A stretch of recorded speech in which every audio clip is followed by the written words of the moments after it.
All right. Hey, what's going on, guys? Welcome back to another Antler&FeatherCo Podcast, the podcast for new and adult onset hunters. My name's Vince. I'm going to be your host, and we are coming up to the end of Season 2 already. If you guys have been following along through the whole time, you know I like to break my show into seasons.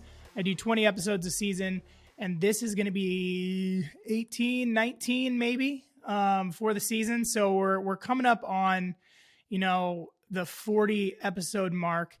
It's been an absolute blast. I posted today. So when you guys hear this, it's going to be obviously after the fact, but I posted today. I just realized early April, totally forgot Antler&FeatherCo's birthday.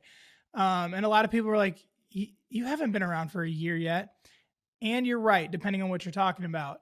The podcast launched in July of last year. The apparel launched in January of this year, but Antler&FeatherCo as a thing, as an Instagram page, as me posting with a purpose actually started, I believe it was April 2nd was my first post of last year. So we are just over the 1 year mark on this project. And I mean, to be honest, it is a bittersweet thing. I don't mean this in like a bad way, but like, there is a lot more, and if you're a content creator or a podcaster or a video, whatever you do, you'll understand there is a lot more work that goes into this than I had ever imagined. And it's not just work. It's time, it's money. It's one of those hobbies, kind of like hunting. You hop into it and you have your laptop you used in school, and you grab just a cheap USB mic. I had like a $30 USB mic for episode number 1, and I'm in my kitchen. And next thing you know, you're wanting to get some kind of backdrop, or you're wanting to upgrade your mic or your computers. If you know anything about rendering files, if you don't want it to take 16 hours for a 1 hour podcast to render, you've got to upgrade a computer. You've got to get better cameras. You got this and that and blah, blah, blah. Before you know it, this little hobby that everyone tells you, go ahead, everyone has a podcast, start one out, they're free to do. It's not exactly free. It takes, like I said, a lot of time, a lot of money, but it has been a blast. It's an experience that, when I first started out, I wasn't really sure if I'd still be doing this right now. I didn't really know. I knew I wanted to reach new hunters through the Antler&FeatherCo. I knew that I wanted to kind of share information that I have learned as a new hunter, or experiences that I have experienced as a new hunter. And, I think we're doing a decent job of that still as we go along. And as I'm learning new things, I catch myself taking things for granted sometimes still. And so you may see my content kind of restructure, recalibrate every couple months, and try to hone back into the purpose and the aim of Antler&FeatherCo. But it's just been great. It's been a lot of fun. I've met so many awesome people on here, whether it's just through Instagram, or I've met you in person, or I'm going to meet you. We have Total Archery Challenge coming up next weekend in Tennessee. I'm going to be meeting my buddy Ken, who was on the show last week. I'm going to be meeting up with Austin from Just One Outdoors. I believe we're meeting the Bruchers. I think it's James Brucher. I don't know him. I've interacted a little bit online, but I'm excited to meet him too. And I'm sure, I have a lot of buddies, Aaron, Kyle, that I met last year. Aaron's wife. I don't want to leave out Aaron's wife. She was awesome as well. They're just great people that I got to meet at Total Archery Challenge, and we've been able to keep in touch. And so, yeah, it's just been awesome. But anyway, long-winded to say happy birthday, Antler&FeatherCo. Happy belated birthday. Thank you to all of you guys who have been along. Some of you have been here from the beginning. Some of you are brand new. Whichever one you are, thank you. Because like I said, there's a lot of time and money and everything else that goes into it. But you guys, your feedback, your support, your love is ultimately what keeps it going. And as of right now, I'm happy, and I'm going to keep going because you guys seem to enjoy it. I enjoy doing it. I enjoy meeting you guys. So awesome. We can move on from there. So we're going to actually start doing friends of the show later in the show. I don't want to take up a whole ton of time on that. All right, so then let's get into the content. This week we have Justin Ingles. He's from Bloodlines Archery. I actually found him, started following him, or he started following me, one way or the other. And I've been following along with him for a little while now. I think he's got some pretty cool content. He's got he's either running or a part of the Cold Shot Challenge. We're going to find out more about that later today. I want to talk to him about that because it's a really cool concept. I really like watching it. So I want to know more about that. He is also shooting TAC this year. I will find out exactly which one he's going to, but I want to talk to him about Total Archery Challenge. How's he training? What's he taking with him? How does he get through it? And we're going to get into that stuff. And then we're also, obviously, turkey's still on the brain. We're still going in Iowa till, I don't know, a week or two into May. I got to look up at the dates, but we're still going with that. So I'm going to see how his turkey hunting's going. And yeah, so with that, help me welcome to the show, Justin Ingles, Bloodlines Archery. Justin, how are you doing today, dude? I'm good, man. How about yourself? I'm doing great. I'm doing really well. So I wanted to have you on here because basically I've been following you for a little while. I love your content. I think you've got really good content. And one thing that I want to talk to you about later that I think is really interesting is to find more out about the Cold Shot Challenge. That I don't know a whole ton about it, but I see posts on it and I think I get the gist of it. And I think it's a really kick-ass idea. So I want to talk to you more about that. I know you've got a Total Archery Challenge coming up, and just talking to you before the show, you had a really cool Total Archery Challenge last year. So we'll talk a little bit about that. But yeah, man. So how's your year going? So we were talking, Justin is sitting out turkey season this year. So if you want to tell the people your justification, and I think you got a pretty darn good one. Oh yeah. So it was kind of the reason my deer hunting season was kind of short too. We gave birth, or my wife gave birth to a little boy early January this year, January 3rd. So I took off December of hunting pretty much for deer. Haven't been back in the woods really since November. So took off deer season, taking off turkey season, spending as much time with them so I can, save up that time, put some cookies in the cookie jar so I can dip out of those later this coming year. Yeah, for sure. And it's hard, but we love hunting. Obviously it runs deep in our blood, but nothing in our bloodlines. There you go. There it is. That's the show, guys. We'll get see you next time. Full circle. But yeah, that's time that it's just it's a lot of fun, but it's time you'll never get back. And so it's always good when you see guys who have their priorities straight. Because believe me, I've seen guys who are like, wife gave birth like 3.5 hours ago, but it's the rut. We're getting out. And it's like, come on, bro. Yeah. Like there'll be more rut. Yeah. There's only one delivery. Yeah. Yeah. You only get I can't remember I think it was a guy at work. He said, you only get one chance to raise your kids. One. Yeah. That's it. If you miss it, you miss it.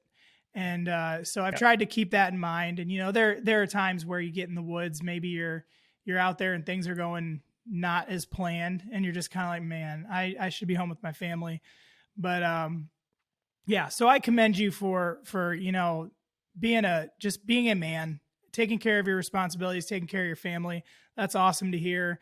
There'll be deer and turkey next year and the years after that. Yep. And so, enjoy that little boy because he's going to grow up quick. Absolutely. As you know, you mentioned you had a daughter. So yeah. So what, you mentioned that you're not turkey hunting, but you have some good stories. So let's knock out a good turkey hunting story to kick it off. And then we can hop into Total Archery Challenge and Cold Shot Challenge. Sure. So I've only killed one turkey. And it was the year I bought my house here. I got a little 5 acres. Mm-hmm. And my dad was actually in town and I'd never turkey hunted, just never. I think I'd gone twice with my dad ever. It's just like, we didn't know what we were doing. Yeah. I still don't really know what I'm doing. I'm kind of like Ben from Sodak. Like I'm kind of garbage at calling. Yeah. But like, as you said, like hens are also garbage at calling. Oh, they are. Yes. But we were putting up a big wooden cross in our yard. So like when me and my wife got married, her dad built this big cross that was like our backstop. And me and my dad were putting concrete in the ground. We are going to put it in our front yard. And I look in our backfield about 250 yards away, and I'm like, there's a turkey back there. That's pretty cool. And he's like, yeah, what about the tom behind it? And I was like, oh, I didn't even see that. I'm like, that's awesome. He was strutting around back there. And we kept working for like 45 minutes. And he was still back there. And I'm just like, man, I'm going to try to shoot this turkey. Like, I probably don't stand a chance because he's on top of this hill. Right. But I was like, I'm going to go try. And so for some reason, I threw on like all my camo. Like that was really going to do anything for me. And I even put on I got my shotgun, and then I even put on like earmuffs. I'm like, I don't even know what I'm doing. This is probably 5 years ago. Yeah. And my dad's holding my phone. He's just shaking, just watching me. And I go down this hill, and then I belly crawl like all the way up this other hill. I just go up, and I wait till I can see his fan. And the moment I can see his fan, I just like hop up and shoot him, and just drop him. Really? And then I was just like, is that it? Is turkey hunting that easy? And, he's flopping, so I go and step on him and stuff, and I pick him up. He was a good-sized bird. I think he was 22 pounds. Nice. 11-inch beard, 0-inch spurs. Really? Like, totally slick-legged. And I was like, am I just dumb? Do I not know where the spurs are? Right. I was, like, looking at his hind claw. I was like, that's not the spur, right? Like, what is going on? And it wasn't a bearded hen. Like, I have pictures. It's a gobbler, but he's just slick-legged, and that's a genetic thing that sometimes happens, I guess. It's super rare, but it's not common. Yeah. Not even nubs, just slick leg. Nothing. And that was my first and only turkey I've shot. The rest I've tried to shoot with a bow. I should have had one, but my rangefinder died. I went to range it, and I clicked it, and it died. I was like, I'm going to guess 40 yards. Yeah. And I was well short on my guess. He was like 46. Well, and a turkey. He gave me 3 shots, but I missed him 3 times. Yeah. So. I mean, a turkey's so small, like your range, you've got to be dead on, you know, you don't, that's one thing I heard somebody talking about. I can't remember who it was. They were saying that they don't recommend, bow hunting for turkeys unless you are a shot, because people tend to want to go bow hunt turkeys because, it feels good. We like to bow hunt. A lot of guys want to strictly bow hunt, but they look at a puffed up turkey and they think, holy crap, that's a huge thing to shoot. And it's not. That's all feathers. No, it's like. Yeah. And so, and your vital area is, I mean, the bird itself, the body's small, but your vitals are even smaller. And so I reserve the statement, I've said it a million times on this show, that turkeys were invented, or shotguns were invented for turkeys and turkeys for shotguns. I feel like that's just kind of the tradition of it. I don't foresee myself gun hunting anything besides turkeys for the rest of my life, because I really do, like, most of us who dive real deep into archery, like, I want to bow hunt. But turkeys, I just have no interest in bow hunting a turkey. And I really don't know why that is, but anyway. But yeah, that's really interesting. Do you have any idea, like, how often are they just slick-legged like that? Like, is that super, super rare? No, I looked it up, and there was it was just like an old forum, and someone else had the same question. And one person commented that they can break off fighting, but there'd still be a nub. Right. It's more common in places like Arizona where it's more rocky for some reason. I don't know. It's been a long time since I looked into it. But I couldn't give you a stat. I know it's not common, especially here in like Eastern Kentucky. Yeah. I've never heard of that. So it must be real rare. How much crap did people give you? Because I got to imagine it was like, you shot a hen. Yeah. So I posted a picture, I think it was last year on my story. It was like the day before turkey season. And it was like, who's ready to get after these gobblers? And I just posted a picture of its legs. And someone commented, that turkey never gobbled a day in its life. And then I showed the next picture. I was like, I was watching him. I could hear him gobble. Yeah. He did. Trust me. He gobbled his last gobble, but he did gobble. Yeah. That's awesome, man. Well, I mean, for your first turkey hunt, it's awesome that it went that way, and it's got a really cool story attached to it. But did you feel at all, obviously you got back in the woods after him with a bow, but did you have the impression of like, why is there an entire industry built on telling us how hard it is to hunt a turkey, and you need this piece of equipment, you need this call, you need this and that. And you're like, I crawled up and killed him. Like, was there Yeah. any of that? That's exactly what I felt like. But I mean, I was just lucky because the hill came up and it kind of crested and kind of a little dip, and he was just like just in that dip, and the hen was just on the other side. So it ended up being just perfect. Yeah, I shot him. I jumped. I fist pumped, and then I went and stood on his head. And then as I was standing there, I kind of felt bad, honestly. You know, he's still flopping around and stuff, and I'm just standing on his head. Yeah. I'm looking at him. I'm like, this stupid bird, like, he didn't stand a chance. I was like, are they all this dumb? Like, this is the easiest thing ever. Like, and I did it, and I was excited. I was like, man, that was really cool. I don't care if I do it again, like, if it's that easy. Yeah. And then the next year, I called in a tom from about 80 yards behind me. Thought he was coming to my right. I was bow hunting. He came to my left, and he'd been shut up. And I'd heard that, like, if they're quiet, they're moving. Yeah. So I just gave like a little call, and looking this way, and he gobbled off to my left, like 7 yards to my left, wide in the wide open field. I was just looking the wrong way, and it scared me so bad I almost fell out of my chair because I didn't know he was there. Yeah. And then of course that ruined the hunt. And Right. I was like, okay, I don't have this figured out, and I've been skunked the last 3 years since. Yeah. So Yeah. not counting this year because I'm not going this year. Yeah, this one doesn't count. Yeah, it's definitely tough, man. It's I don't know. I have my track record with turkeys is much better than it is with deer. I feel more confident with turkeys, but I also feel like in doing both, turkey hunting is much more difficult. And again, I'm not yet into the space of chasing a specific buck. I hunt public, so I hunt whatever the hell I find. So I'm sure once you get into the realm of like, you have a target buck, I'm sure it gets much more difficult. But yeah, turkey hunting is just, it's for whatever reason, that's what I wait for every year. I think I said it last week, like everyone waits for, September and November. Mine is April. So yeah, I'm what am I? 1 for 2 on my tags. I have one more Iowa tag. I got skunked first season Iowa, killed one first day in Illinois, and then I got 4th season Iowa again. So we'll see. They're quiet.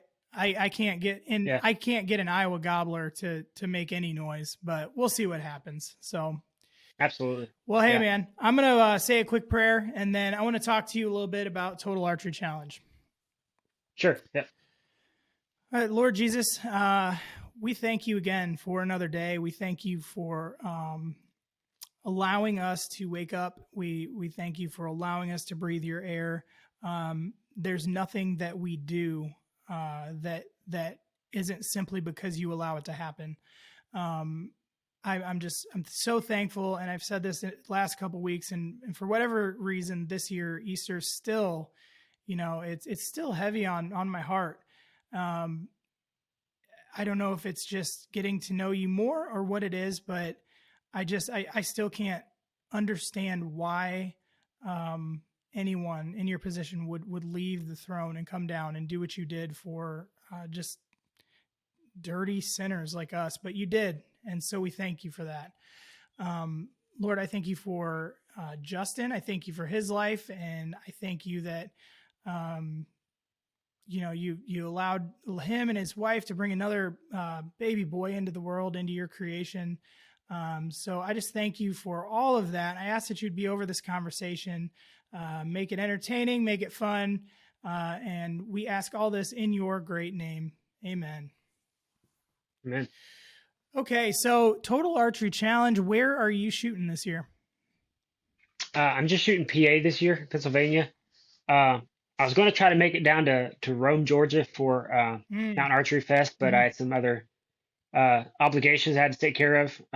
It's really cool. Mountain Archery Fest is coming out east this year. Yeah. I've been waiting for that to happen because I think the closest one to me is a 24-hour drive in Colorado. Man. And I know some of those guys over at Mountain Archery Fest. So I really want to support what they're doing. Mm-hmm. But unfortunately, the two that are out east this year is just, I couldn't make Georgia, which is only about 4.5 hours from me. And then Scranton, Pennsylvania, I can't make that one either. And it's about 9 hours from me. Yeah. So hopefully they continue to expand out here. But Total Archery Challenge. I couldn't get into Tennessee. I missed the deadline for that one. Um, and then me and my dad are actually shooting Pennsylvania this year. He's never shot one. So we used to shoot 3D together when I was a kid, Yeah. just local stuff. And he got excited when he saw my pictures from last year. He's like, man, that'd be really cool.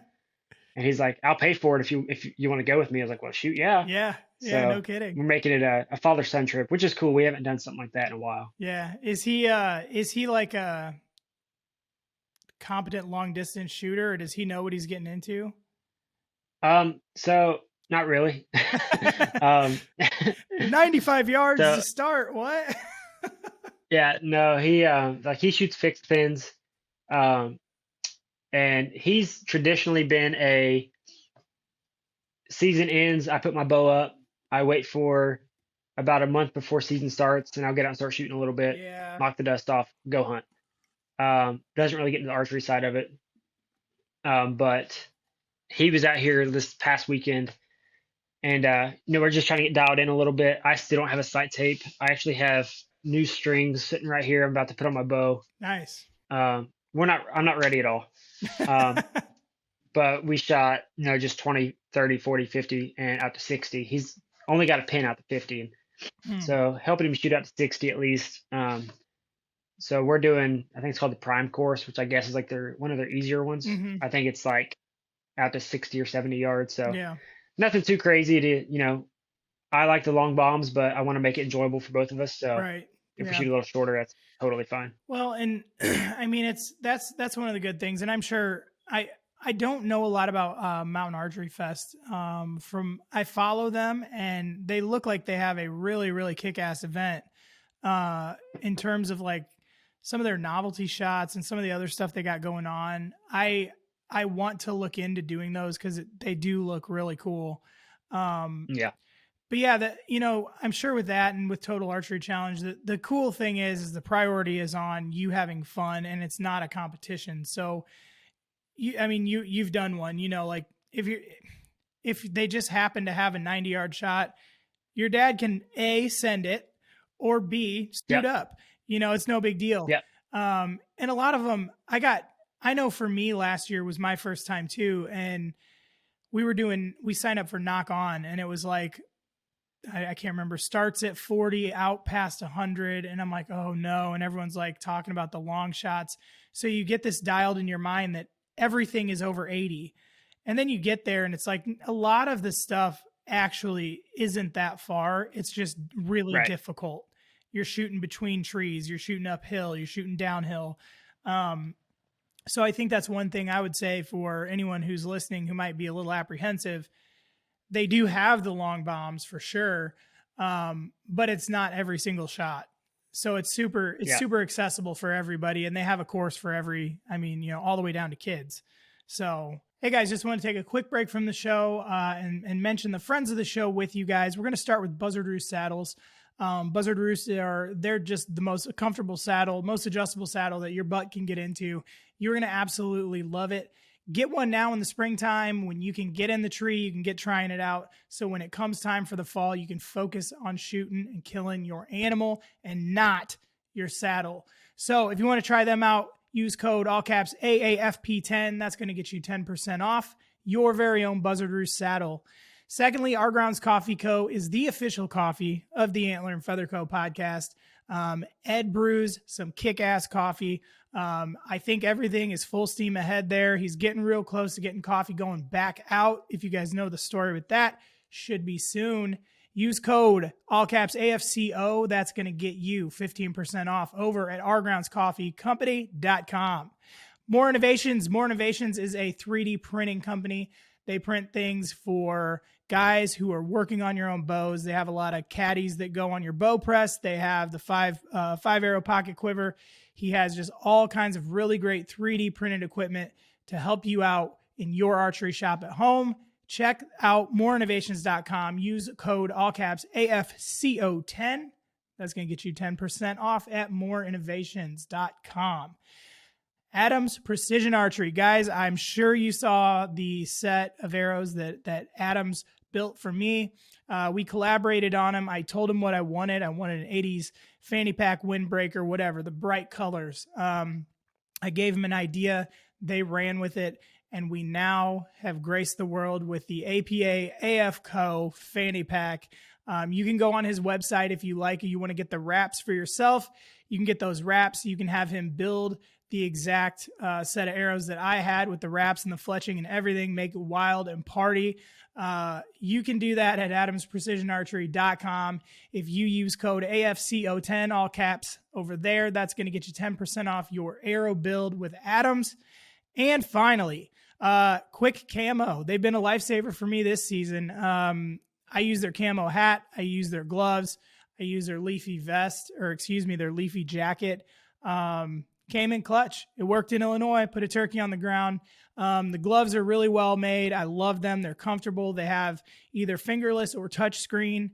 And then the hat with the face mask is a game changer. I was kind of skeptical at first, but the face mask is in the hat and you wear it.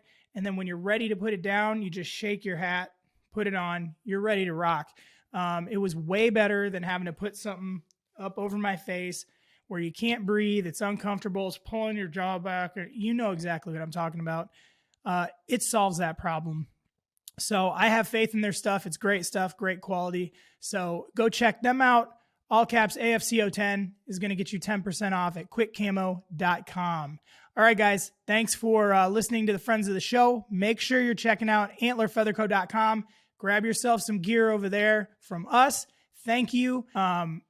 So how did you get into archery and everything in the beginning? You said you started hunting with your dad when you were younger? Oh yeah.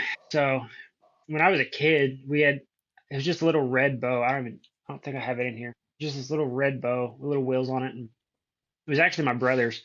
My aunt was really bad at buying gifts. She bought him that bow when he was 2. And she bought me a whitewater raft when I was 2. Nice. Never used it in water. We used it as a snow tube. Right. It's like she's had no idea like what's appropriate age gifts for boys. Right. I think he got a BB gun when he was 2 as well. I don't know. But we had this little red bow. And I like to play with it all the time. And then my brother got super into Lord of the Rings. Yeah. And I thought Legolas was like the coolest person ever because he could like shoot arrows ridiculous. He could shoot his bow like it was nothing. So I was like, man, I want to be that guy. Minus the long blonde luscious hair. And so me and my pastor's kids, we got super into it. So they had this cherry tree out back. So we started making longbows out of cherry trees and like shoestring and different stuff. And then I got a Genesis bow, a Matthew Genesis, when I was, I think I was 10 or 11. And me and my dad would shoot that together. And then some guys at work got him into a McPherson bow. And I signed up for 4-H. And I was just shooting that Genesis bow. And someone let me borrow a little PSE. I couldn't tell you what it was. And that was my next step up. And then I went to a little Parker buckshot. I got a little bit into recurve. And then from the Parker buckshot, I bought a Matthew Z7 when I was 14. So nice. Half my life ago. I'm 28 now. So I was saving up to buy a car. I was 14. I was like, I need to start saving for a car. Right. And I had saved up like $1,200, and I went and bought a bow instead. I think you made the right choice. I think so. It lasted longer than my first car. It's probably still a really nice bow now. I've heard people still love that bow. Yeah, I love it. Not saying that I don't want to upgrade, but the bow still shoots better than I can shoot. Yeah. It's not like I've outgrown the bow. Like it shoots as good as I can shoot. Yeah. So it happens. But no, I shot 4-H a lot. Everything from like bare bow to I shot recurve by accident. We were going to state. It was the day before state tournament, or the practice before state tournament, and my coach came up to me, and we had this kid. I think his name was Jacob, and he's like, "Hey, Justin, Jacob's sick, and he can't shoot recurve. Will you shoot recurve under Jacob's name?" I was like, "Coach, I've never shot a recurve in my life." He goes, "I know, but we just need a 4th person to shoot, so we have a team." I was like, "I guess, like, if you want to go get one, like, I can practice with it today, and we'll see." Yeah. And first one he gave me, I couldn't hardly pull back. Second one was like plunking it. So I got a middle one. I don't remember what it was. It was white. I couldn't tell you. And I went to state, shot awful. I was like, man, that was terrible. I was barely hitting the target. And they were calling out awards, and I got third place No in kidding. state. Yeah, I was 14, I think, 14 or 15. Nice. 13. I think I was 13. I was like, how in the world did I get third place? And I just practiced yesterday for the Right. first time. I was like, man, I should have practiced with that sucker. I could have won. Right. That's kind of how I got into it. Just gradual steps, Lord of the Rings. My dad kind of got into it. We got into it together because he didn't bow hunt either until I started showing interest, and he showed interest, and we just mutually got into it. Gotcha. So was he a hunter, like a gun hunter before that? Kind of. So he was like growing up, he was a gun hunter. Like grew up in Ohio, so you couldn't rifle hunt. It was shotguns or like Mm-hmm. muzzle loaders, smooth bore. Um, but it wasn't something like you went crazy about. Like 1 week a year, you go do a couple drives with your brothers or cousins. What you got's what you got, and Yeah. that was it. But my grandpa did have one mount in the house. So casually, and then he kind of started getting back into gun hunting when I was probably 8 or 9. He took my brother once, and my brother's not a hunter or anything, but Mm-hmm. they got like a little 4-point together, and that kind of got my dad fired up, and my brother was like, "Meh, whatever." But Yeah. I got fired up. I was all about it. So, Yeah. it took off from there, and then I hunted pretty much through. I think I took my first doe when I was probably 12 or 13 with a bow. I didn't shoot a deer with a gun until I was probably in college. My bow was super out of tune, and it was the last day of gun season. I was just like, I just need to get some meat, Yeah. and so I shot a doe, and that's the only one I've ever shot with a gun. No kidding. It wasn't very fun. Like, Yeah. it didn't feel like hunting. I just felt like I went killing. Like Yeah. there was a corn feeder, and my dad's like, they come up there every night at dark. So I walked up in there with blue jeans and a flannel Carhartt coat thing on, and sat there and watched about 8 deer walk in. I picked not a big one, not a small one, and it's like, I guess that one. And I shot her, and she dropped right there. And I was like, well, that's not very fun. Yeah. Like, I kind of feel bad. Like, I'm going to eat the meat, which is the purpose, I'm Yeah. going to eat it, but like, I almost felt bad. Like I selected that one instead of Yeah. just, I feel you though. I mean, I'm not anti-gun hunting at all. I think if that's what you enjoy and that's what gets you outside, then good on you. But yeah, I agree. And it's like I said before, turkeys are different. I think that turkeys, that's just the traditional feeling for me. But like, yeah, anything else, it just doesn't quite excite me. I don't like that you have the extended range. If you are starving right. and you're legitimately providing for your family, in that case, Yeah. like you do whatever you got to do. I don't care if you have feeders. Go for I it. don't care. I mean, if you're legitimately starving, I don't give a shit if you buy a tag or not, if you're providing Right. food. But Absolutely. not many of us are doing that. And Right. I do enjoy, as much as I want to say, I'm a meat hunter. I want to hunt for the meat. I'm definitely not a rack hunter when it comes to deer, because I just don't do, like, I shoot whatever comes in front of me, but I don't want to be able to kill something at 80 yards. I don't want that. I want to have to play the game and get them in close. And, as much as I want to hunt for food, I enjoy the challenge of it just as much, and Yeah. Agreed. few things are more thrilling than sending an arrow at an animal and making a good shot, Yeah. And that reminds me, when I was going through your Instagram, kind of trying to go back and just kind of do a little background on you.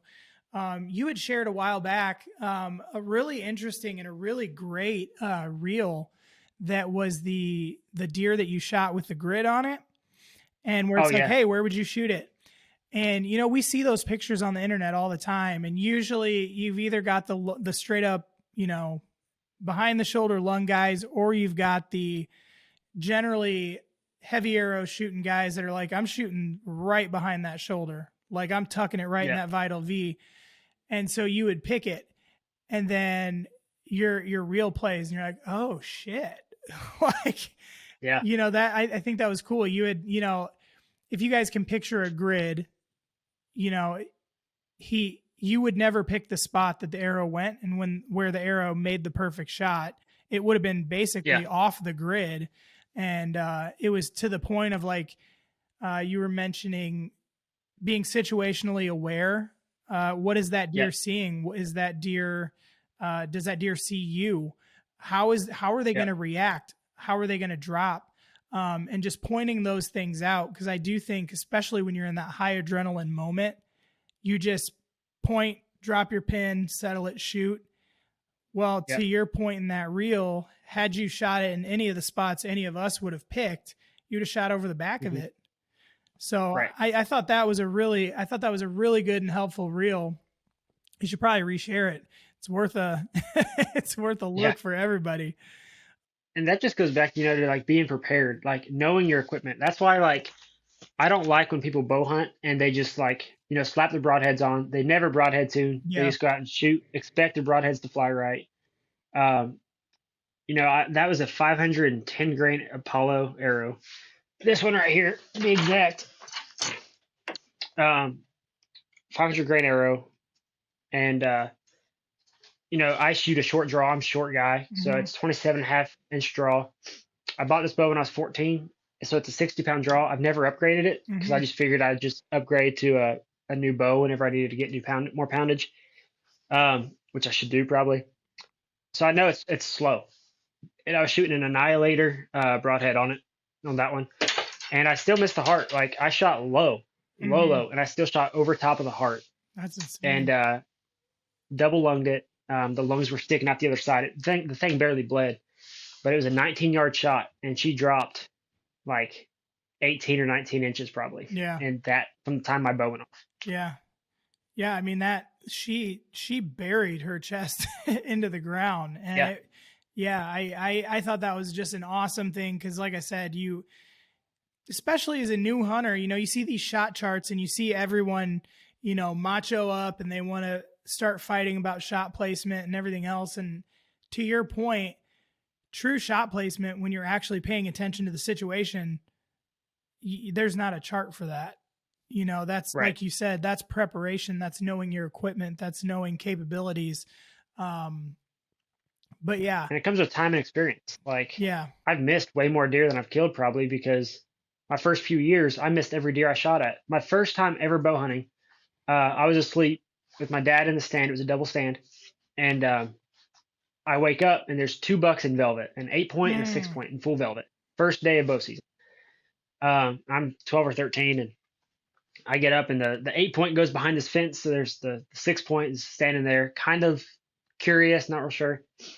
And I shoot and it jumped my string and I missed its back by like an inch. If it hadn't moved, my dad was recording it on this old like little flip camera. If it hadn't moved, I would have smoked it. Yeah. But it dropped and I never saw those 2 deer again. Yeah. So learning over time, it's like these deer are faster than my arrow. So actually when I sight in at least 2 inches low at 40 yards. When it comes to deer season, just to compensate that it's going to drop at least a little bit more than I expect. Yeah. And I've heard before too. I think it was on Growing Deer TV. I think it was Dr. Woods talked about like when you're practicing on your 3D or whatever it is, kind of telling people where, cause those 3D targets, and I don't understand why they do them like this, but where your money shots are on a 3D target, where your 10 ring or your 12 ring, whatever it is, they're not good places to shoot an animal in real life. No.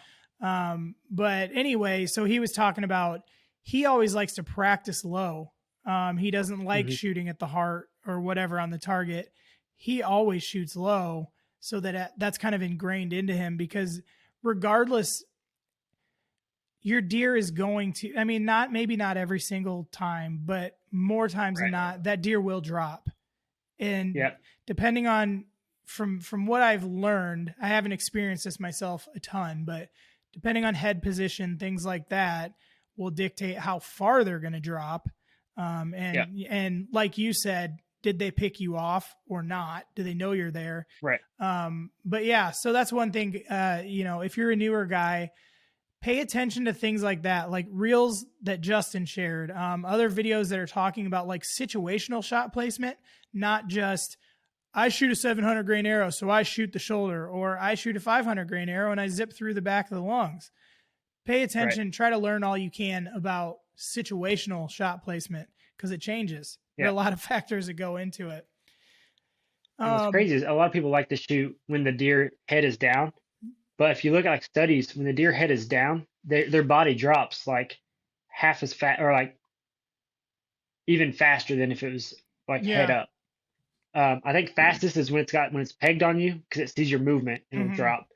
The second fastest is head down feeding because they're already got a lower center of gravity. They just drop even lower. They literally get their like chest on the grass. Yeah. Like best possible shot is like deer alert but look in the wrong direction. Like that's the best possible scenario. Well, and it's really crazy if you think about it too, because even the fastest arrow. So let's say you've got a bow that shoots at 310 feet per second, all the way down to a guy who's shooting a recurve at like 125 feet per second. Even a 125 per second recurve, like if you think about how fast that actually is in time, in 1 second, it's traveling 125 feet. So most guys who are shooting somewhere high or low of the 300 range for a modern compound, that's insane that they still duck that arrow. They are that fast that they still will drop, 10 to 16 inches in that just split second. There was a study, I need to go back and find it, and I want to do one on my own.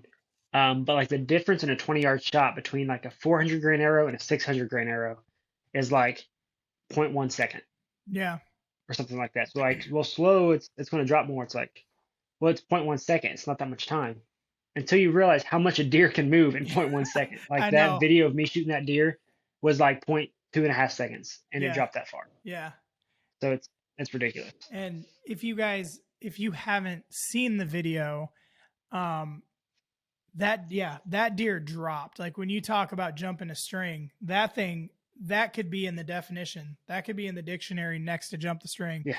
But so I'm curious, you do you tend to shoot right around 500 grain? Has that always been a thing you did, or is that something what got you in? Cuz for a while I was shooting a 680. I was shooting serious as well. I shot a 680 because I went down the Ashby Ranch Ferry rabbit hole, which I think has a lot of merit. It's a dark place. Yeah, it has a lot of merit in a lot of different situations, but I do think for American game, you don't have to shoot that high.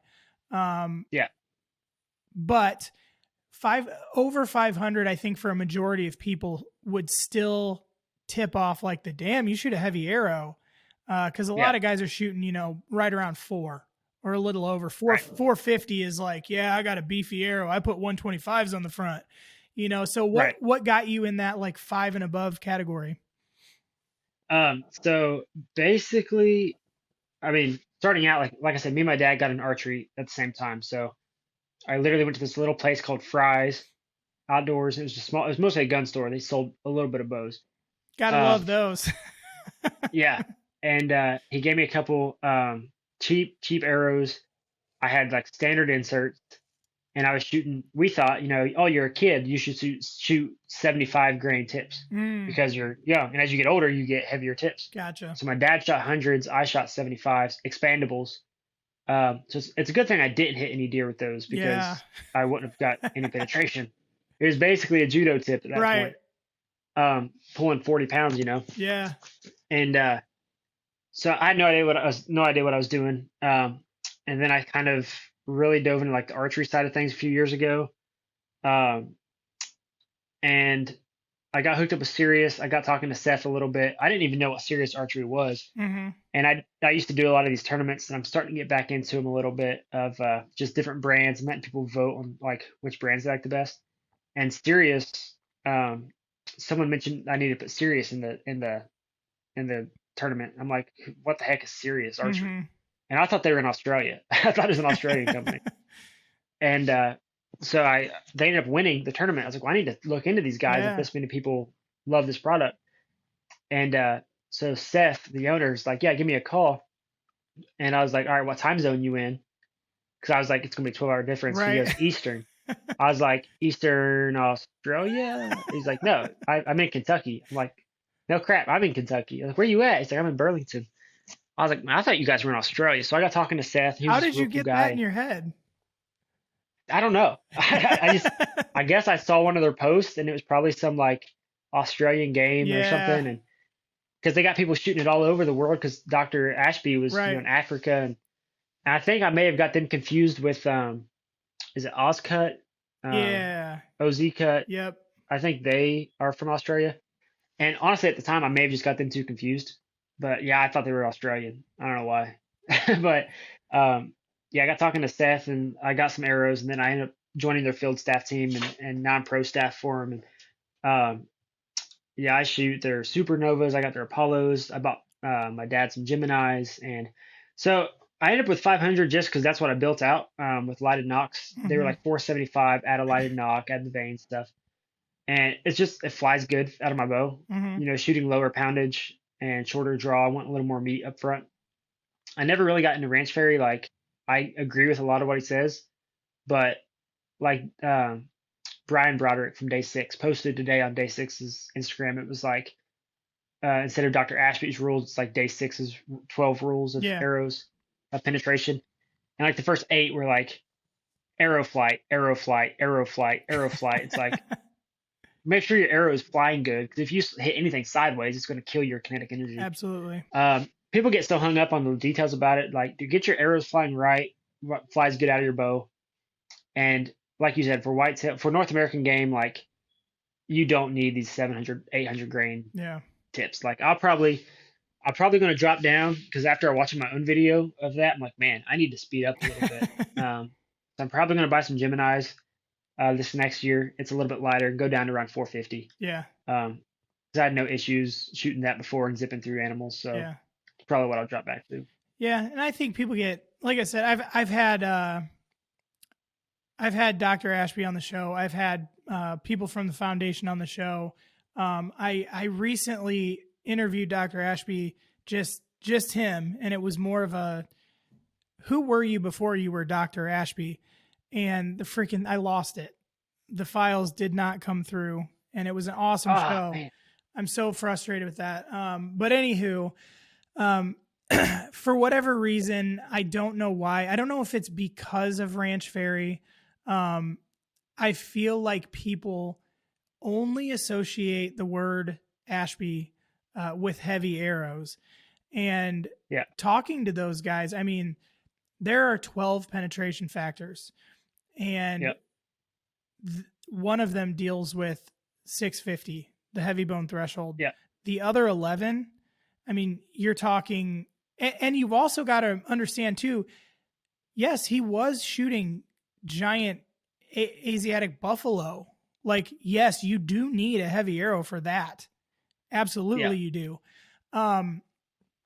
But none of them, talking to the foundation people and Dr. Ashby, none of them are saying like, if you're shooting a whitetail and you're not shooting 650, you're an idiot. Yeah.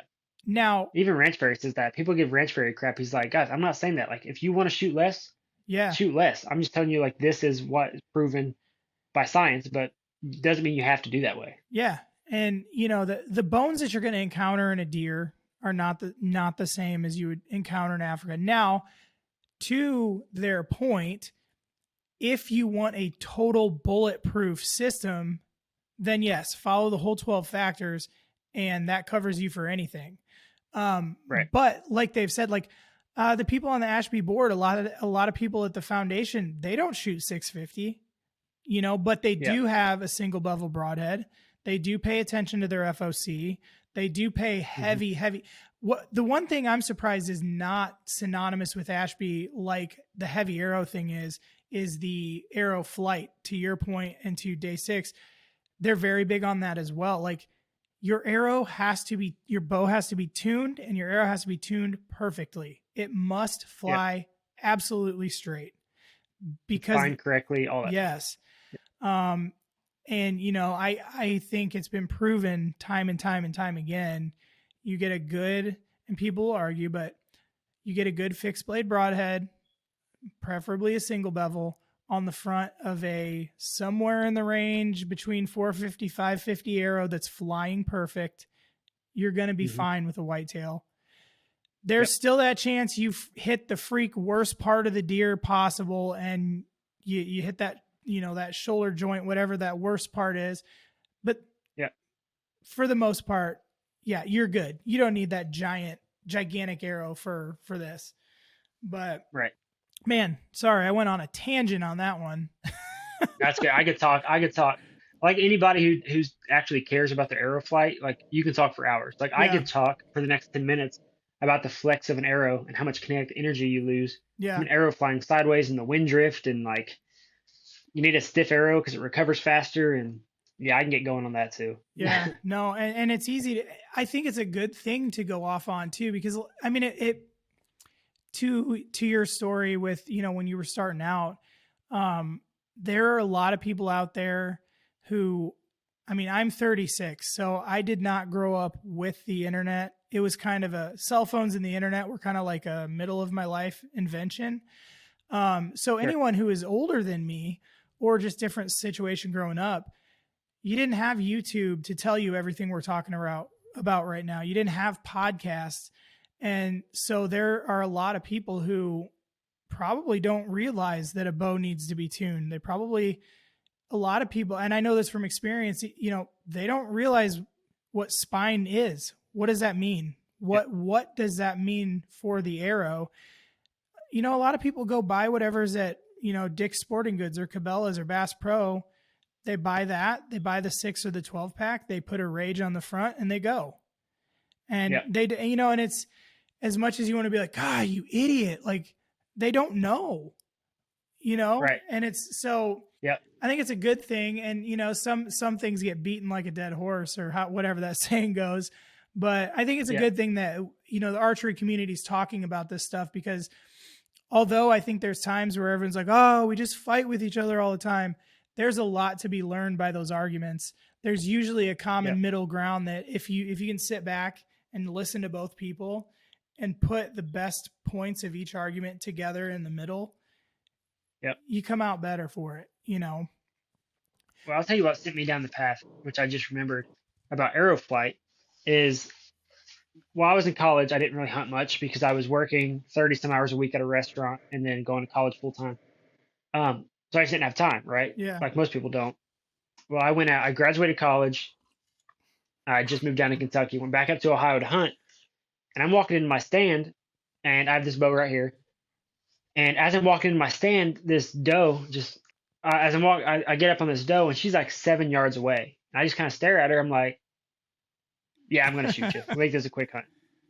And I pull back. I'd borrowed some broadheads from my dad. I hadn't shot my bow in, for real in like 4 years. I'd shot occasionally, but I was like, it's still tuned. That's still 20, 30, 40 yards. It's the same zebra strings from the factory from, 2009. Yeah. And this is probably 2016, 2017 now. And so I pull back and I shoot, and I'm like, did I just miss that doe from 7 yards? And she kind of hopped out in this turnip field. She just kind of staring at me. I'm like, well, son of a gun, I guess I missed. So I climb up in the stand anyway. She's still standing there. I knock another arrow. I'm like, well, if she comes over here to 20 yards, I'll shoot her. And she comes up, and I know she's got just a tiny little drip of blood on her neck. Just a tiny, like I went through the meat in her neck. She was totally fine. And I was like, well, crap, I feel bad now she's injured. I'll just go ahead and kill her since I was going to shoot her anyways. And I shot her 20 yards, chip shot, and I shot her through the hoof. Really? And I was just like, what the crap? And so then she stood over there and bled forever, holding her hoof up like this. I felt awful. I was like, I'm not going to shoot a 45-yard arrow at her because obviously something's wrong. Right. I don't know what. And that kind of sent me down the path. I went to a local shop up there, actually owned by some Amish people. And they just said my arrows were cheap because I bought them at like Cabela's or something. I don't remember. So they told me some gold tips. Didn't change how they flew. My groups at 20 yards were like this. Well, like field tips was like this. Broadheads, it was like huge. And turns out my rest was out of tune. I had no idea about tuning rest, tuning anything. Had no shop nearby. And that sent me down the rabbit hole of like inside out precision, watching his videos on how to tune stuff. And that was when I really realized, like, holy cow, there's a lot more goes into this than what me and my dad thought of just, Yeah. you know, you take your field points, slap on broadheads, and it's the same thing. Like, Right. no, it shoots totally different. Right. Yeah. Yeah. So it's definitely something that's worth researching. And, if you do, it's okay. Like, if you don't know what you're doing or you're not confident touching your rest, because, the first time I did it, I screwed my rest up bad. Because, Oh yeah, me too. when you get into tuning and you get into sighting and everything, and it's like, okay, it's shot right. So I move left, move right, it's up. So I move it down. So go to, if you have a shop around, go there and don't just drop it off. Like, I know a lot of people, Yeah. I don't know if they do that. I'm sure they do that in a lot of shops where you drop your bow off, they tune it for you somehow. They paper tune it and then they give it back to you. Like, if it's a good shop, stick around and stay there. Ask them why they're doing what they're doing, and most guys, not every, because there are those guys out there, but most of them are probably going to be pretty cool about telling you why they're doing what they're doing. It's tearing this way, so this is what we're going to do to fix that. Don't be too prideful, because ultimately, when it comes down to it, not to sound cheesy, but you're playing with a life at the end of this. At the end of this tunnel, you're firing a weapon with the intention of killing something. And I think that animal deserves the best of you, whatever that looks like, whatever it deserves the best of that, Yeah, I agree, 100%. So with Total Archery Challenge, do you have a separate set of arrows you're shooting, or are you shooting the same arrows for that? Yeah. I got some Supernova standard diameters. How are those? And they weigh, they're great. I love them. Yeah, this one actually shot in the dirt, but yes, I got shooting 125 up top for a little FOC, just a standard insert. Mm-hmm. And then I actually dropped down to 400 spine to make it lighter. And these arrows are actually 25.5 inches long, so like super short. Oh, wow. And it is like right at my wrist. So I went as short as possible, as light as possible, so I can shoot as far as possible with like super sabers. I love these arrows. They fly great. Those are those. How do you like those vanes? I've seen those and I think they look pretty tight, but then I'm also apprehensive just because of the shape of them. And I don't know why. Yeah, it's a unique style. I like them a lot. I shot tack vanes for a little bit and I kept having adhesion issues. Yeah. And it was probably more me than anything, because I didn't want to spend the money to buy their primer pin, their glue. Right. Like, my glue should be good enough. So I had issues with those adhering, which they say use their stuff. I didn't listen. I'm a man. I don't follow instructions. That's right. Then I shot Q2I for a little bit. I love Q2I vanes. Yeah. They stick so well. They're just heavy. Yeah. Then I went to AAE, Blazers, of course. Let's see what else I got. Heat vanes. I tried a bunch of different ones. And then I just had to try these out because I love messing with vanes. And I got the Gen 1s. I didn't care for them because they didn't stick either. I was like, well, this is like tack, all over again. Or tack vanes, not tack archery. But they made the Gen 2, and I like these a lot better. And they fly really good. I posted a video the other day of these flying in slow-mo out to 60, and it kind of looks like a helicopter because like it's kind of looks like a bigger vane, but they steer so well. Like they fly great. I love them. They're great. Is there a specific theory behind the shape on them, or is it just they wanted something a little different? There is. I don't know it. It's on the. I'm trying to read it from over there. I don't know what the theory is, but there's a theory. You can go to DCA custom arrows, I think is what it is. Kyle Davidson, I think. Okay. He makes them, and he's got like the science research behind it, like the wind drift and stuff. I don't fully understand the drag and all that stuff, but they correct really well. They look good on Instagram too. Let's be honest. Yeah. Yeah, they do. So you like those Supernovas? I remember when Sirius first came out with those. My Sirius, Apollos. I was shooting Apollos. Those are my big 680s. And I really, really like Sirius a lot. And then they came out with the Supernova, and I was looking at those. I ended up going with Victory. I had Adam's Precision Archery make me some tack arrows this year, so he talked me into the Victory. But I was looking at the Supernovas because, I mean, I can't imagine Sirius, with the reputation they have, would put out a junk product. But Right. you know, for the price that you're going to pay for those Supernovas and the quality, if they come with the same quality that you get from Sirius on a regular basis, which I'm sure they do, those seem like a pretty legit option for guys. Yeah. And that's why I got them for, like, math and total archery challenge, because you are shooting long bombs, you're going to lose stuff. And they are a cheaper option. So the thing about Sirius, some people call them boutique arrows, because their Geminis are like super expensive. Yeah. But like their lower end one, they won't put out a bad product. Like they just released the Supernova SD, which stands for small diameter, not standard diameter. And their thing was they wanted it to be at least 80% of the integrity of their Geminis and Apollos, which across the board, that is still higher than most, for durability, Right. higher than like Gold Tip. I don't know about Victory, but it's higher than like several different other brands. And so they're not going to put out a bad product. Their lower end product is going to be as good as someone else's high end product. Yeah. Yeah. And my experience just with Seth was really good too. It was my first experience like buying custom arrows, and I was super intimidated, and I felt like a dumbass at first because I was like, yeah, because I was surprised, first of all, that someone from the company called me on the phone. Yeah. And he's like, hey, I just want to talk to you about your build. I saw what you put in here and some things don't quite look right.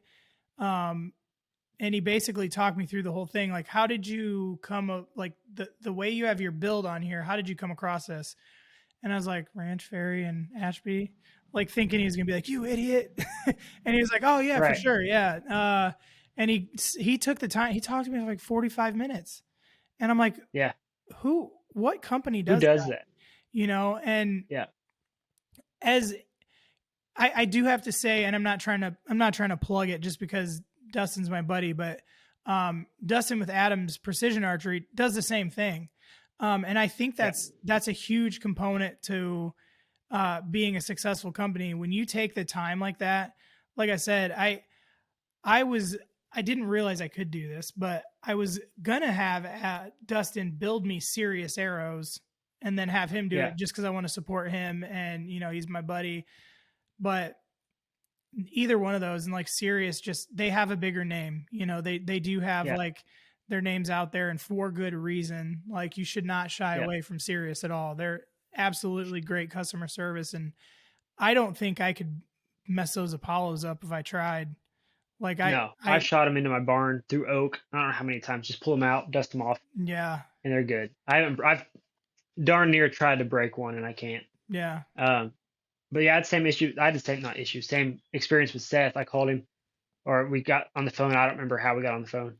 And we sat there and talked for probably 30 or 40 minutes. I thought it was going to be like a 3-minute conversation real quick, talking about something. And he was like, yeah, I'm going to go test some product in West Virginia this weekend. I'm going to do this. What are you doing? And like, I felt like I was talking to a buddy from high school. Right. By the time it was done, I was like, that was the daggone owner of the company. And I feel like he actually knows my name, and I might invite him down to a barbecue next week. Like, it was just, so organic.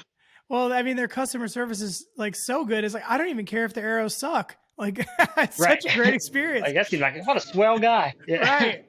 Yeah. So, one thing I want to touch on before we do get out of here, explain the cold shot challenge. What is the whole story with that? How did it start? What is it? Can anybody get involved with it? Yeah. So it's kind of random how it started. So Brian from State Wraps, they make custom wraps and stuff. He's affiliated with Mountain Archery Fest. They're one of the sponsors. Mm-hmm. He was going out to shoot, and we had talked some. He actually designed my logo. I have custom wraps from him. He was going live to shoot, just a cold shot, like first shot of the night. Mm-hmm. And Ben from Sodak Horizon just saw that he was going live. He's like, hey, hold on, I'll shoot against you. Closest to the center wins. And they got talking like, hey, we should make this a challenge. And they're like, we don't know how to go about like, building a bracket and stuff. Let's Yeah. ask Justin from Bloodlines because he's all into like competition and uh, I just love competitiveness. I think it brings out the best in people. It Absolutely. does bring out the worst too, but like it makes you elevate your game because like if I'm out here just shooting around, I'm just shooting around. But if I Right. have someone to shoot against, I'm like, daggone, I'm going to shoot a lot more and pay a lot more attention instead of just, full send. I'm Right. going to focus on my shot process. So, Right. anyways, that's off topic. They asked me to get involved and they're like, maybe we can make this a thing. And so this is our third year doing it, and we've had some really cool people shoot. It's actually one of the novelty shots at Mountain Archery Fest now. You go Oh, out is it early in the really? morning. That'll be your first shot of the day is a cold shot. Awesome. Um, I've kind of taken the reins on it this year. Brian and his wife had some. There's a bad car accident. They're just dealing with that kind of stuff. Ben's taking on a new job and some roles in his church. Um, and they just had a kid, and I just had a kid, so we're all busy. But Hmm. I just took the reins on it this year to keep it going. And I mean, we've had Brandon McDonald shoot in it. We've had AJ from Knights of the Apex shoot in it. We've had Epic Archery Unleashed. We've had a bunch of cool people. We've had Redbeard shoots almost Hmm. every time. Jonathan McCormick. That's how me and him actually hooked up and started talking was through Cold Shot Challenge, and it's really just a fun way to network. Honestly, Yeah. like the archery community is such a small community. It's such a tight knit community that like we've got to pretty much get to know each other to help support each other because it's almost a dying sport. Hmm. And if we don't do the right thing, like eventually we'll die from policies and stuff. So Right. we need a stronger community around it. And every time I start a group chat with all the shooters in it, they're like, "Hey, I'm so and so from New Jersey," and someone else will be like, "Well, I'm from Jersey. Where are you from?" It's like, "Oh, we're just 30 minutes apart. Let's go shoot courses together." Hmm.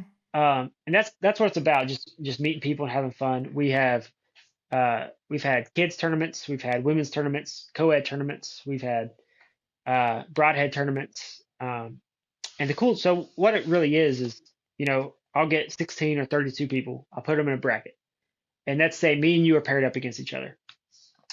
We'll get a DM together and be like, "Hey, what days are you available to shoot? We have from Sunday to Sunday to shoot." Okay. You can say, "Well, I'm available Wednesdays and Thursdays." I'm like, "Cool, let's do Thursday. What time? 5 o'clock. Works perfect. How comfortable are you shooting? Let's say you're comfortable only to 30 yards.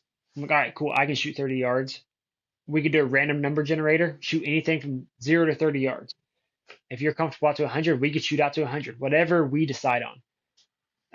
And you make it as fun or as simple as possible. If you want to just shoot, you just shoot it. Closest center wins. We've done, put your head on a baseball bat, spin around 5 times and shoot. We've had people do sprints and shoot, get heart rate elevated. And you'd really be surprised that like you turn that live camera on to shoot, you get nervous, man. Oh yeah, I Like bet. I still get nervous, and it's my daggone tournament.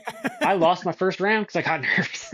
uh, because people are watching it. Oh man, they're watching me. I better not blow it. I better not blow it. Pff, I blew it. Yeah. Um, but it's a good way. You can't really simulate buck fever, but it's the closest way I found because it's Yeah. it's a high pressure shot and it's just a lot of fun. Like we tried doing prizes at one time. Um, Arrow Junkie gave us some broadheads to do, and we had some integrity issues with people. It seemed like people were wanting to cheat and say I won, and you didn't Yeah. win. Started bickering, so I'm like, forget it. No prizes. Yeah. Eternal glory. You get to brag. That's all you get. And Right. honestly, it's better. We have people just smack talking each other, and like communities growing from it, and it's awesome. It's just a lot of fun.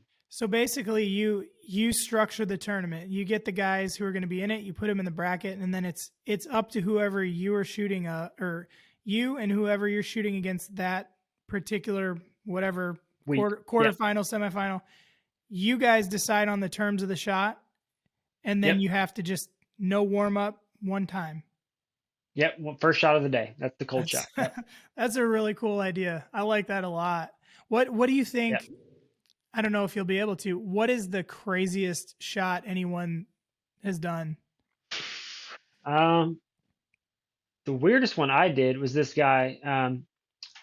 His Instagram handles arrow tuning kits. He's kind of been inactive for like a year now, but he wanted to shoot 3 yards. So we made a real small dot and we shot 3 yards. That one was fun. Um, shot 100 yards one time. This year it's getting really fun. People, so Stick Shooter and Ewan Rennie, who's from Australia. We've had people from Australia shoot in it, That's awesome. Canada. We've had people all over the world shoot in it. They decided because we have our own target face. You can see the link. There's a link in my bio. It takes you straight to the target face. Um, and they decided to put a blank piece of paper over that. Cause like, well, you can't see the vitals on an animal. So they shot the blank face and then looked at their scoring ring afterwards. Oh, no kidding. The spinning with the baseball bat was fun. People do push-ups, sandbag carries. Um, this one group, I think they were doing a 60-yard shot, and they sprinted to the target and back, so Oh 120 yards, gosh. and they had to shoot, and they both missed. And the deal was, if they missed, they had to do it again. Yeah. They ended up doing it again and missed. And the third time, they're like, forget it. We're just walking. both And they were both just like quit. gassed. Yeah. And I don't remember who won, but That's awesome. So is it like a one time a year thing, or is it a every couple months, or how does that work? we pretty much start one as soon as one finishes. So Okay. we started one in March. We did March to April. We're doing April to May now. We'll get a May to June, a June July, July to August. Then we kind of quit after that. Our last one we usually do is a broadhead tournament. Make sure people are broadhead tuned, Right. ready for season. Because then after that, September kicks in. It's go time. Yeah. And it's amazing. People don't realize how bad their stuff's out of tune until they go to shoot against somebody. They're like, holy Yeah. cow, like I didn't move my sight tape or I didn't do this. It's like, that's what we want. Like we're training you. We're not training you, but like cold shot is preparing you for that cold shot of the morning. Like you're not warmed up. Yeah. You're not stretched. You know what distance this is, but did you really pay attention? Yeah. Did you move your sight? Did you do all the right steps? Did you properly tune, take the time to beforehand, put in the reps beforehand? So with the one shot that matters doesn't really matter. Yeah. No, I think that's an excellent thing to do, and it's a great point, because we practice and practice and practice, and we shoot 3D, and we do all these things to shoot under pressure situations and blah blah blah blah blah. Yeah. You get one shot in the real world, one, and it's going to be cold. Yeah. It's going to be one, and yeah. So I think that's about one of the best ways to really, like you said, if anything, open your eyes to that reality of like, I'm sure there's a lot of people that walk around, they shoot tack, they shoot 3D all summer long. They think they got, there's no way if a deer comes out, he's done. And then you put him in a situation like, oh no, I forgot to move my sight tape. Yeah. Cause that's part of it, That easy. That's really cool, man. I think that's awesome. I got a quick story for you real quick from TAC last year. Yeah. So I won a trip out there with Dan and Tim and all them guys. Oh, damn, we didn't even talk about that. Yeah, we're still that's recording. all right. Go ahead. I'll throw it in there. Yeah. Yeah. Well, we got out there and it's day one. I get out there and I'm like, I don't know what to pack for TAC. Like I have this big, heavy black backpack. I have like 12 arrows in a tube. Mm-hmm. Well, I fly out there. I get out there Friday night. I landed at like 11:30 at night. I drove 3 or 4 hours, slept in my car. So I slept 3 hours, drove the rest of the way there. And I get there and I'm supposed to be there at like 7. So I need to go to the practice range because I'm at like elevation, right? And I go and I shoot my first arrow, breaks clean. I'm like, I'm a tad high, so that's expected, elevation changes and stuff. I go to shoot my second shot. Halfway back, just boom, bust myself in the mouth. Oh. Dang D-loop broke. I was like, are you kidding me? So I run back down to the range or off the practice range, fix my D-loop, and I'm supposed to meet these guys in like 3 minutes. And 45 minutes later, they show up. I was supposed to meet them at like 7:15. They show up at like 8. Yeah. And I tell them what happened. Like, well, you need to go practice real quick. I said, well, we don't have time. We're supposed to be on the course 15 minutes ago. And like, well, just go shoot real quick. I get up there. Thank God I did. I left all my arrows, but like 2. Oh no. In the cone I was at. I forgot. I punched myself. I knocked myself silly, I guess. And I left my arrows up there. So thank God they told me to come up here. But there's a waiting line to shoot at that point, so I still didn't get to shoot. And and then I go back down, and so that was a rough start. Luckily, I brought extra vanes. I brought extra D-loop material. I was ready for that. I was Yeah. over prepared. Sure, better Yeah. to have it and not need it than need it and not have it. But it was fun. My Tim Connor had the thing TDD, take down Dan. Yeah. I told him mine was take down anyone, hashtag not last. And I came in third by 1 point, I think it was. So Nice. it was came in not last by 1 point. So it was fun. Dan's a lightweight. He's a big CrossFitter person, doesn't Yeah. drink, and they were just like handing him drinks the night before. So the first 5 targets, he was like trying not to hurl his guts out. Yeah. But it was a good time though. Those guys were really cool, and I appreciate them having me out there. It was fun. So Yeah, that's cool like, network there. Like we were saying before, that's going to be a real like total archery challenge, and I'm sure the same for Mountain Archery Fest. Like they are just so fun, but that's going to be hard to top. I mean, I'm sure you're, you could do without punching yourself in the face again, but other than that, Yeah. I mean, what a great like first total archery challenge. Yeah. Real quick while I gotcha, for transparency reasons, guys, this was after the recording, but I'm going to put it in just because I think it's a cool story. What are your top 3 things that you will not leave your house with for TAC this year that you want on the mountain with you? Like obviously not like bow and arrows. That's bow and arrow, backpack doesn't count. Those obvious things, but like extras that people may not think of. I'm also not going to include a rangefinder. You got to have your rangefinder, so don't include that either. Water, definitely take some water. Yep. Sunscreen. Yeah. And 3 things. Since I'm going to Pennsylvania this year, probably bug spray. Either bug spray or a snack, but I'll be fine without a snack. I'll probably need bug spray. Yeah. I hate mosquitoes. So yeah, probably those. I'm sure I'm going to think of something like tonight I'll be laying in bed, like, oh, you idiot, you should have said right. this. But yeah. I'm Irish, so I burn if I talk about it too much. So. Same, man. I feel you. It's not fair. Mine was water. I think water, rangefinder, and a good pair of shoes, because I think people underestimate the terrain for those. And if you wear I changed mine. crappy unsupportive shoes, your feet are gonna be killing you. But yeah, water, sunscreen, and I included rangefinder ahead of time. So boots would definitely be good. Yeah.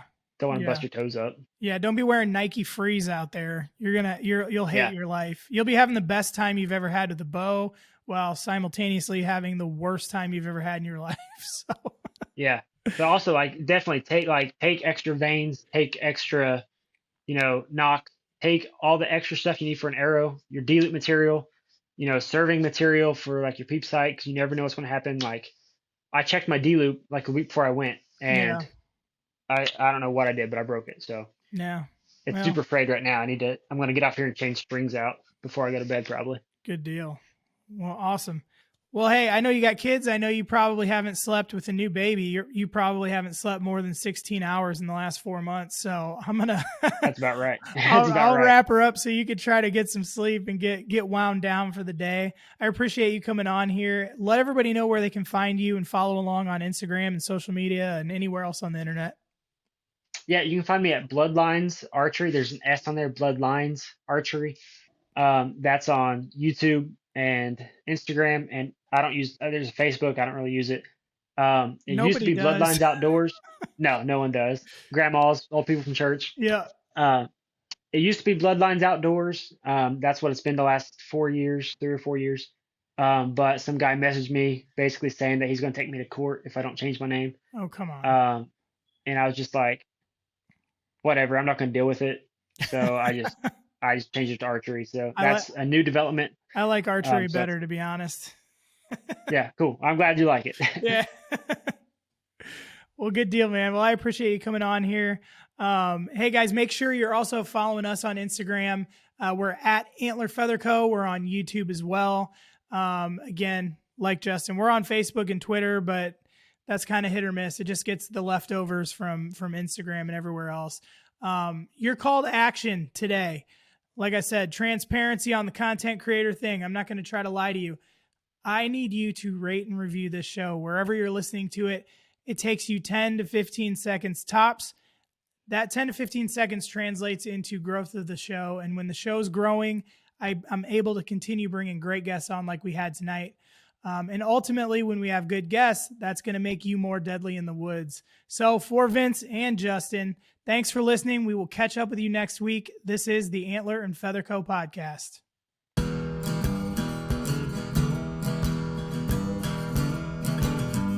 You are listening to the Antler&FeatherCo Podcast.